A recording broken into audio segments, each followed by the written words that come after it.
चलो आ जाओ फटाफट से सारे बच्चे जुड़ जाइए।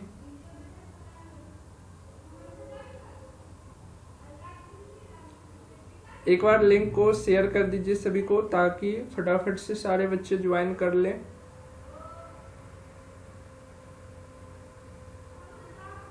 चलिए आ गए हैं सभी को, गुड इवनिंग। आज जो आप लोगों का सेकेंड टेस्ट हुआ है, झारखंड पैरामेडिकल वाले हों या बिहार बीसीसी वाले हों, दोनों का सिलेबस सेम है, तो इसीलिए दोनों का साथ क्लास चलता है। तो आप लोगों का जो टेस्ट हुआ था उनका क्वेश्चन का जो है सॉल्यूशन करने वाले हैं। तो चलिए फटाफट से क्वेश्चन को सॉल्व करते हैं। पहला क्वेश्चन है, calculate the mass of an atom of silver. Silver के एक एटम का जो है आपको क्या कहा जा रहा है, मास फाइंड आउट करने के लिए कहा जा रहा है। ठीक है, और हम आपको जो है फॉर्मूला दिए हुए थे, याद कीजिए जब बेसिक क्लास एप्लीकेशन में बता रहे थे तो हमने बताया था मास ऑफ वन एटम बराबर बताए थे। क्या होता है इसका फॉर्मूला, फटाफट से लिखिए नीचे कमेंट में।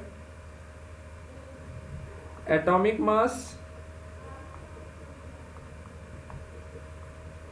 मास और बट्टे में जो एवोगैड्रो नंबर होता है 6.022 इंटू 10 टू द पावर 23, इससे डिवाइड कर दीजिए, आपके जो है आ जाएंगे। तो सिल्वर का जो है एटॉमिक मास कितना होता है सभी को पता होगी, जल्दी से बताइए कितना होता है, 108। चलो, और उसमें डिवाइड कितना कर देंगे, 6.022 इंटू 10 टू द पावर 23 से।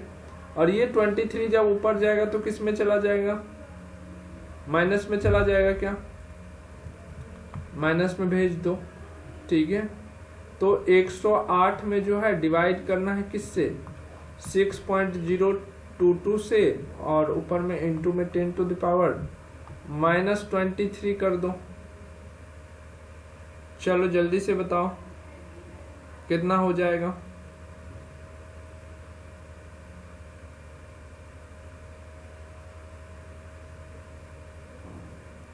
कैलकुलेशन करो। यहाँ पर देखो, अगर पॉइंट को इधर कर लोगे तब जा करके काटने में अच्छा रहेगा, ठीक है ना।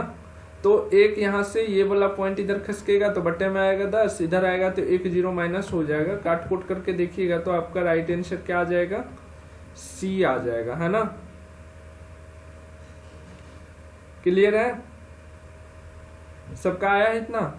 चलो अगला क्वेश्चन देखते हैं। अगला क्वेश्चन है, the mass of 9.4 ml of a gas at STP is found to be इतना ग्राम, कैलकुलेट द मोलिकुलर मास। देखो 94.5 ml गैस है कोई STP पर, STP का फुल फॉर्म क्या होता है, स्टैंडर्ड टेम्परेचर एंड प्रेशर, ठीक है। उस पर अगर उसका द्रव्यमान देखा गया है तो 0.2231 ग्राम, ठीक है। 0. कितना है, 2231 ग्राम है। तो ये पूछा जा रहा है कि जो है इसका मॉलिक्यूलर मास कितना होगा। चलो मॉलिक्यूलर मास निकालने के लिए आपको बताए हुए हैं। मॉलिक्यूलर मास का फॉर्मूला क्या होता है, जल्दी से बताओ, फॉर्मूला बताओ। फॉर्मूला नहीं याद रखोगे दिक्कत होगा। मॉलिक्यूलर मास जिसको हिंदी में क्या बोलते हैं, आणविक द्रव्यमान, ठीक है ना। आणविक द्रव्यमान बराबर क्या होता है, मोलर वॉल्यूम, जो कि आपको सवाल में दिया रहेगा, इनटू में डेंसिटी।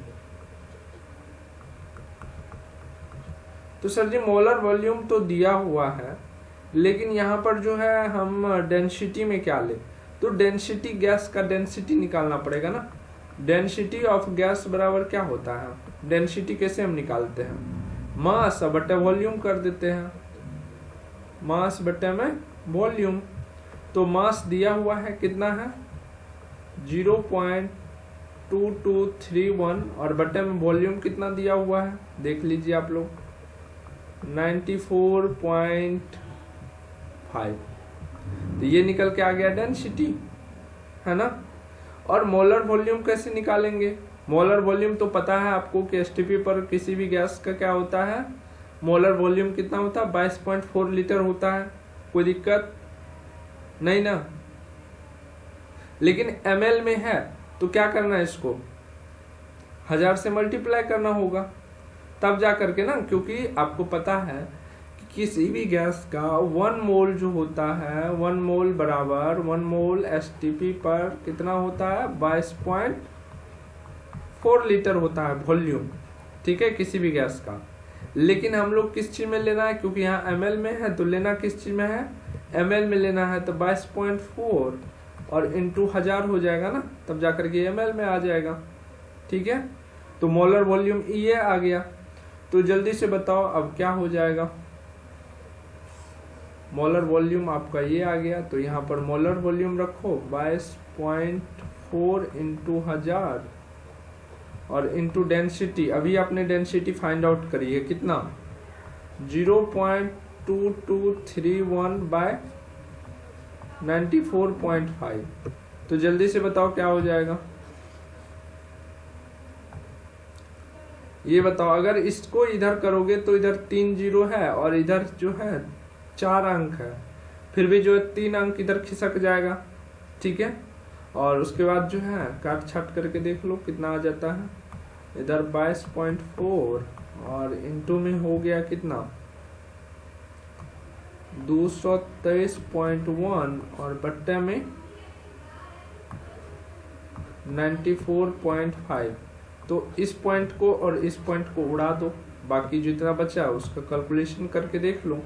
कैलकुलेशन करके बाद जो रिजल्ट आएगा वो कितना आएगा? 52.9 आएगा, ठीक है। आप लोग कर लेना यहाँ पर, क्लियर है ना? मॉलिक्यूलर मास आ जाएगा, इसको कैलकुलेशन करोगे तो आ जाएगा ना। इसको इससे मल्टीप्लाई करो, उसके बाद 945 से डिवाइड कर देना, ठीक है। आगे बढ़े, चलिए अगला क्वेश्चन देखिए। अगला क्वेश्चन है calculate the number of molecule in drop of water weighing 0.5 ग्राम। देखो ये क्वेश्चन को आप ट्रिपल स्टार मार लो, कई बार ये क्वेश्चन नीट में भी पूछा जा चुका है, तो आप लोगों को पूछा जाना अति आवश्यक है क्वेश्चन, है ना। तो चलो देखो, कोई भी चीज का अगर आपको मॉलिक्यूलर मास बोल रहा है तो सबसे पहले उसका तो आपको कंपाउंड याद होना चाहिए। जल का क्या होता है? H2O होता है। इसका मोलर मास कितना होता है? ऑक्सीजन का 16 और 2 हाइड्रोजन है तो 18 ग्राम हो गया, क्लियर। इतना तो आपको पता होना चाहिए, इसका ग्राम मॉलिक्यूलर मास, ठीक है। अब ये बताओ, कोई भी एटम जो है 1 मोल में कितना मॉलिक्यूल होता है? 1 मोल एटम हो तो उसमें कितना मॉलिक्यूल होता है? एवोगाड्रो नंबर के अनुसार 6.022 इंटू 10 टू द पावर 23। तो 1 मोल जल बराबर कितना? 18 ग्राम। तो 18 ग्राम जल में कितना मॉलिक्यूल? नंबर ऑफ मॉलिक्यूल बराबर कितना? तो 6.022 into 10 to the power 23 molecule, clear. इसी प्रकार से 0.05 ग्राम में कितना मॉलिक्यूल बताओ? तो सर जी ऐसा करेंगे, जो हम लोग बचपन में पेन वाला काम करते थे, 1 रुपया में 2 पेन, तो 2 रुपया में कितना पेन, तो वो वाला कर देंगे, इंटू 0.05 और भाग दे देंगे कितना से? 18 से। अगर मान लो इसमें अगर 18 से भाग देंगे तो 1 ग्राम का पता चल जाएगा, और 1 ग्राम का पता चल गया तो इतना से गुना कर देंगे तो इतना ग्राम का आ जाएगा। तो देख लो कितना आंसर आता है, फटाफट से बताओ। 18 से भाग दोगे तो 6 6 3 18 और इधर से आ जाएगा 1, तो 5 से मल्टीप्लाई करने के बाद कितना आ रहा है आंसर, फटाक से बताओ। 1.67 इंटू 10 टू द पावर 21। चलो गुड, ठीक है। तो राइट आंसर क्या हो जाएगा? सी। सभी मिलाते चलिए किसका किसका आंसर आया है इतना। अगला क्वेश्चन देखो, what mass of calcium oxide will be obtained by the heating of 4 mole of CaCO3। 4 mole CaCO3 को जब हीट करते हो तो क्या फाउंड आउट करते हैं? Calcium oxide. और कैल्शियम ऑक्साइड का मास आपको बताना है। चलो CaCO3 को क्या करो? हीट करो। हीट का साइन ऐसे होता है, हीट करोगे तो क्या होगा बताओ, कैल्शियम ऑक्साइड CaO प्राप्त होगा और साथ में क्या होगा, हीट जलाओगे कोई भी चीज को तो धुआं तो उठेगा ही, CO2 क्या होगा, मुक्त हो जाएगा। क्लियर। तो 1 मोल ये बन रहा, नहीं कुछ इसके आगे में है तो 1 मोल ये बन रहा है, तो 1 मोल ये भी बन रहा है, क्योंकि इसके आगे में भी कुछ नहीं लगा हुआ। चलो कोई दिक्कत। तो 1 मोल ये बन रहा है, तो 1 मोल में कितना ग्राम ये मुक्त हो रहा है, कितना ग्राम, तो कैल्शियम का कितना होता है 40 होता है, और प्लस में ऑक्सीजन का 16 होता है, तो कितना हो गया 56। यानी कि 1 मोल CaCO3 को जब हीट किया जाता है तो कितना ग्राम CaO बनता है, यानी कैल्शियम ऑक्साइड बनता है, तो 56 ग्राम बनता है। तो 4 मोल को हीट करेगा तो कितना बनेगा, जब 1 मोल में 56 ग्राम, तो 4 मोल के लिए कितना, 4 गुना 56, जो आंसर आ गया वही हो जाएगा। बताओ कितना आ रहा है, 6 चौके 24 और 5 चौके 20, तो 22, हाँ 224 ग्राम आ गया। क्या बताओ, 224 ग्राम आया सबका आंसर, बताए थे उस दिन केमिकल रिएक्शन जब बता रहे थे। तो चलो अगला क्वेश्चन देखो। अगला क्वेश्चन है calculate the molarity of pure water. Pure water का क्या करना है, मोलरिटी आपको फाइंड आउट करनी है। जल्दी से बताओ इसका क्या आंसर होगा। आप लोग जानते होंगे, कई बार आपके ये क्वेश्चन आपके सामने ये आता होगा। मोलरिटी को कैपिटल M से डिनोट किया जाता है।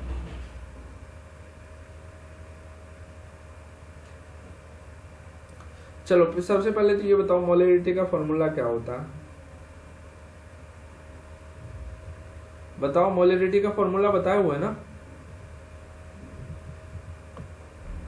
कैपिटल M होता है मोलरिटी में। मोलरिटी बराबर क्या होता है, देखो फॉर्मूला जितना याद रहेगा चेला उतना ही बनेगा, ठीक है। यहाँ पर क्या होता है, मोल ऑफ सॉल्यूट बटे में क्या होता है, मास ऑफ सॉल्वेंट। अगर सॉल्वेंट ग्राम में हो तो यहाँ पर 1000 से गुना कर दो, है ना, क्या दिक्कत है, आ जाएगा आंसर इसी हिसाब से। चलो तो यहाँ पर हमको क्या डेंसिटी दिया हुआ है ना, जल का घनत्व दिया हुआ है, तो वॉल्यूम हमको नहीं दिया हुआ है, ठीक, कोई दिक्कत नहीं। तो क्या करना है, सबसे पहले डेंसिटी हमने निकाल लिया। तो चलो डेंसिटी दिया हुआ है, कितना दिया हुआ है डेंसिटी, 1 ग्राम पर ml, क्योंकि ml पर -1 है, देखो तो 1 ग्राम पर ml जो है डेंसिटी है इसका। तो हम एज्यूम कर लेते हैं कि मोल जो है 1000 ग्राम के लिए कितना होगा, क्योंकि ml में है ना, तो 1000 ml का जो मास होगा वो फाइंड आउट कर लो सबसे पहले। एक मिनट, मास ऑफ, क्योंकि मास चाहिए ना, mass of ml water, water को H2O लिखे तो कोई दिक्कत, बताओ क्या हो जाएगा।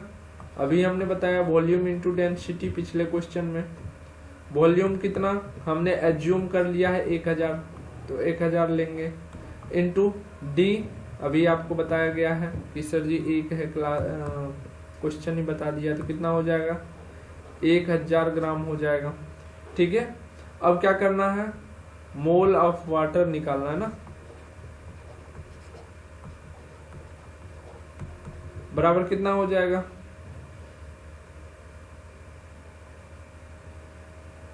अरे गिवन मास बटे मॉलिक्यूलर मास, गिवन मास कितना है 1000 बटे में निकाल लो इसका 18 से भाग दोगे, 18 से भाग दोगे तो कितना आएगा, बताओ कितना आएगा,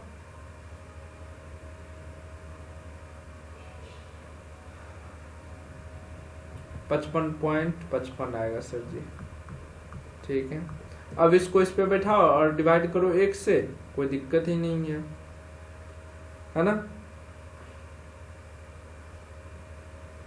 तो मोलरिटी कितना आ जाएगा 1 लीटर के लिए, क्योंकि यहाँ पर जो है हमने ml लिया था, 1000 ml करके देखा था, 1000 ml अर्थात 1 लीटर। 1 लीटर में कितना आ रहा है, इसका मोल कितना आ रहा है, देखो 55.55। तो यहाँ पर बोलोगे सर मोल आ गया तो डिवाइड करके देख लीजिए, तो लो ना, डिवाइड करोगे 55.55 में 1 लीटर, क्योंकि लीटर में लेना है ना मास ऑफ सॉल्वेंट, तो 1 से डिवाइड करोगे तो उतना ही आ जाएगा, है ना। तो राइट आंसर क्या हो गया, सी हो गया। आगे बढ़े, अगला क्वेश्चन देखो, बायोलॉजी से आ गया है।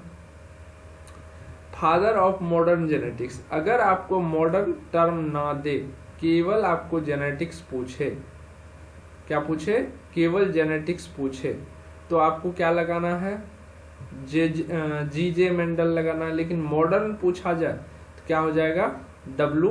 बैटसन हो जाएगा। क्लियर, चलो आगे बढ़ते हैं।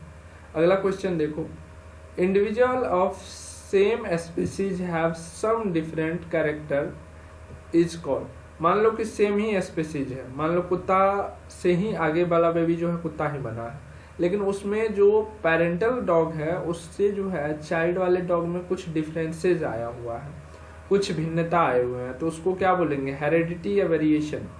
उसको वेरी गुड, वेरिएशन बोलेंगे, है ना। हेरिडिटी क्या होता है, कोई भी कैरेक्टर एक पीढ़ी से जब दूसरे पीढ़ी में जाता है, यानी पेरेंट से जब डॉटर में जाता है कोई भी कैरेक्टर, तो कोई भी कैरेक्टर हो तो उसमें क्या होता है, उसको हम लोग बोलते हैं हेरिडिटी। लेकिन जो कैरेक्टर जाता है पेरेंट से डॉटर में, अगर मान लो कि सेम सेम नहीं हो, ठीक है, सेम सेम नहीं हो, यहाँ पर जो चीज भेजा जा रहा है वहां पर ये चीज नहीं दिखे, डिफरेंसेज आ जाए, तो इसको क्या बोल देते हैं, वेरिएशन बोल देते हैं। और ये दोनों चीज किस में पढ़ते हैं, ये दोनों चीज जेनेटिक्स में पढ़ते हैं, है ना, अनुवांशिकी के अंतर आता है ये दोनों चीज।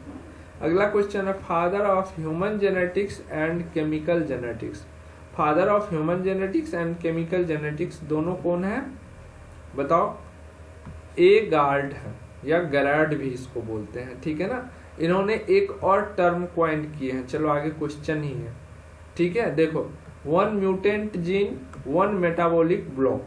अगर आपका एक जीन म्यूट हो जाते हैं तो अगले जनरेशन में क्या होगा, या बोलो तो जिस नया बोर्न बेबी है उसमें एक जीन जो है वो म्यूटेंट हो गया, तो उसका एक मेटाबॉलिक एक्टिविटी जो होगा किसी न किसी प्रकार का वो ब्लॉक हो ही जाएगा, उसमें नहीं दिखेगा।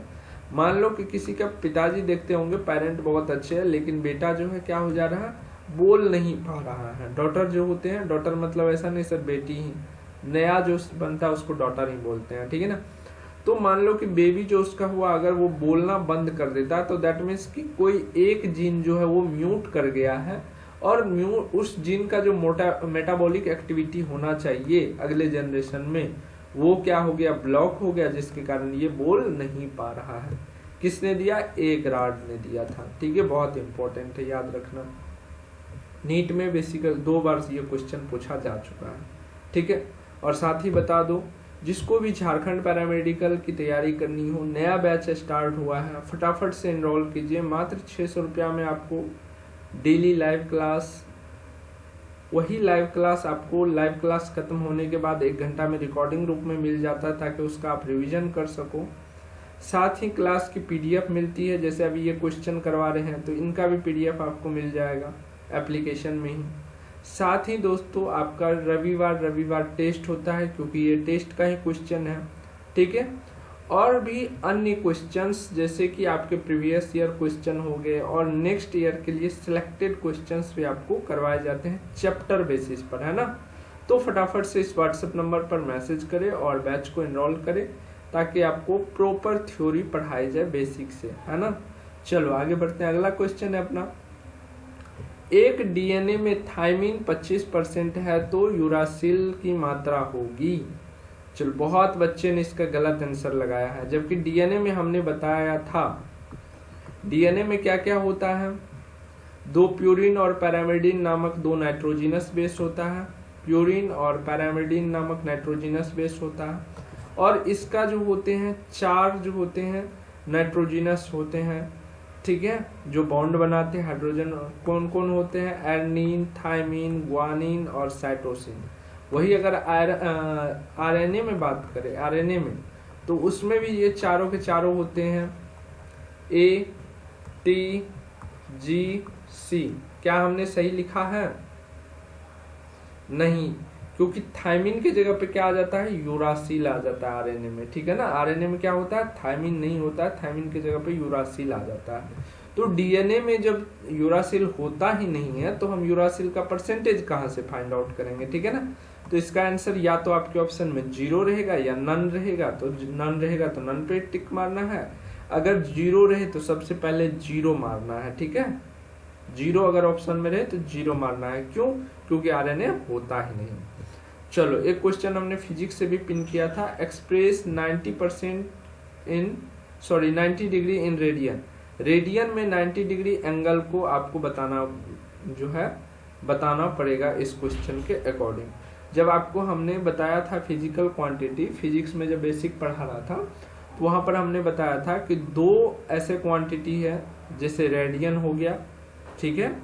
आप लोग बताइएगा किसका यूनिट रेडियन होता है। तो रेडियन में 90 डिग्री को एक्सप्रेस करना है ना, पाई बराबर कितना होता है? सॉरी, इस ऐसे पाई लिखते हैं ना। पाई बराबर कितना होता है? 180 डिग्री होता है, ठीक है। तो 90 डिग्री लिखा हुआ है तो 180/2 करेंगे तो आ जाएगा ना 90 डिग्री। तो π/2 करेंगे तो आ जाएगा 90 डिग्री, है ना। π/2 बराबर 90 डिग्री, इसी को दिखाना है। तो राइट आंसर क्या हो जाएगा? C हो जाएगा। तो दोस्तों, आपके 11 क्वेश्चंस जो टेस्ट में दिए गए थे उनका मैंने सॉल्यूशन कर दिया। अब आप लोग कमेंट पे बताओ किसका मैक्सिमम नंबर आया है। सब अपने अपने नंबर को जो है यहाँ पर नीचे कमेंट में बताइए। बाकी फिर अब आपको मिलेंगे हम होली के बाद, आपकी क्लासेस होगी पेड कोर्स में। आप लोगों को नोट्स प्रॉपर मिलते रहेगी होली तक भी या होली के बाद भी। बाकी जो क्लासेज यूट्यूब पर जो क्लासेज होगी वो होली के बाद होगी। आप सबों को हैप्पी होली, खूब एंजॉय करें अच्छे से। बाकी मिलते हैं फिर अगले लेक्चर में।